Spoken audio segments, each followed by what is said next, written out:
ব্ৰহ্মপুত্ৰ নদী ক'ৰ পৰা উৎপত্তি হৈছিল? উত্তৰটো হ'ল আংশিক গ্লেছিয়াৰ।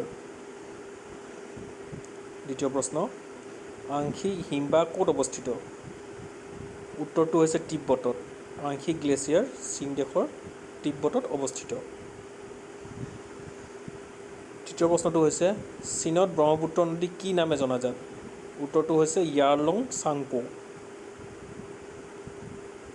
আজি 4 নম্বৰ প্ৰশ্নটো হ'ল ব্ৰহ্মপুত্ৰ নদী কি নামেৰে জনা যায়?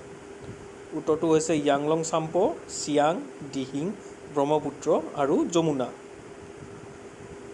5 নম্বৰ প্ৰশ্নটো হ'ল ব্ৰহ্মপুত্ৰ নদীখনে অৰুণাচলত সোমোৱাৰ আগত কোন ঠাইৰ পৰা দক্ষিণ দিশে গতি কৰিছে? ইয়াৰ উত্তৰটো হ'ব নামচা বৰুৱা। 6 নম্বৰ প্ৰশ্নটো হ'ল দীঘলৰ ফালৰ পৰা ব্ৰহ্মপুত্ৰ নদীখন পৃথিৱীৰ কিমান নম্বৰ দীঘল নদী? উত্তৰটো হ'ল 15 নম্বৰ। 7 নম্বৰ প্ৰশ্নটো হ'ল বহলৰ ফালৰ পৰা ব্ৰহ্মপুত্ৰ নদী পৃথিৱীৰ কেই নম্বৰ নদী? উত্তৰটো হ'ব 5ম।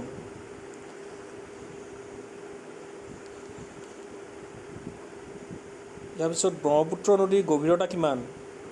উত্তৰটো হ'ল ব্ৰহ্মপুত্ৰ নদীৰ গড় গভীৰতা হ'ল 30 মিটাৰ আৰু ইয়াৰ সৰ্বাধিক গভীৰতা 120 মিটাৰ, যিটো আছে শদিয়াত।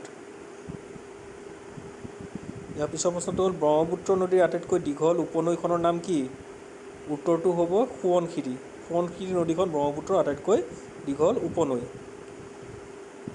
ইয়াৰ পিছত হ'ল অসমৰ একেবাৰে পশ্চিমত থকা ব্ৰহ্মপুত্ৰ নদীৰ উপনৈখনৰ নাম কি? উত্তৰটো হ'ল সোণকোষ নদী। ইয়াৰ পিছৰ প্ৰশ্নটো হ'ল ব্ৰহ্মপুত্ৰ নদীৰ দক্ষিণ পাৰত থকা আটাইতকৈ দীঘল উপনৈখনৰ নাম কি? উত্তৰটো হ'ব কপিলী নৈ। ইয়াৰ পিছৰ প্ৰশ্নটো হ'ল ব্ৰহ্মপুত্ৰৰ কোনখন উপনৈ অসম আৰু পশ্চিমবংগৰ সীমাৰে বৈ গৈছে? উত্তৰটো হ'ব সোণকোষ নদী। বন্ধুসকল, ইয়াৰ পিছৰ প্ৰশ্নটো হৈছে চীনত ব্ৰহ্মপুত্ৰ নদী কিমান কিলোমিটাৰ বৈ আহিছে? উত্তৰটো হ'ব প্ৰায় 1700 কিলোমিটাৰ।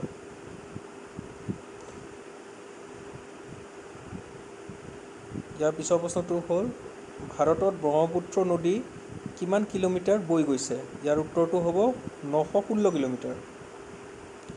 ইয়াৰ পিছৰ প্ৰশ্নটো হ'ল ব্ৰহ্মপুত্ৰ নদীত থকা পৃথিৱীৰ বৃহত্তম আৰু ক্ষুদ্ৰতম নদী দ্বীপটোৰ নাম কি? বৃহত্তম হ'ল মাজুলী আৰু ক্ষুদ্ৰতম হ'ল উমানন্দ। ইয়াৰ পাছৰ প্ৰশ্নটো হ'ব ব্ৰহ্মপুত্ৰ নদীৰ ওপৰত হোৱা শৰাইঘাট দলং কেতিয়া মুকলি কৰা হৈছিল? ইয়াৰ উত্তৰটো হ'ব 1962 চনত।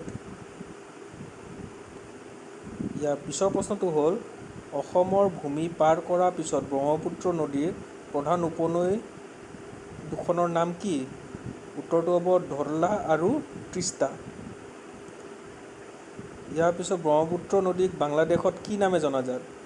ইয়াৰ উত্তৰটো হ'ব যমুনা। ইয়াৰ পিছৰ প্ৰশ্নটো হৈছে কোন দুখন নদী মিলি সুন্দৰবন বদ্বীপৰ নিৰ্মাণ হৈছে? ইয়াৰ উত্তৰটো হ'ব গংগা আৰু ব্ৰহ্মপুত্ৰ।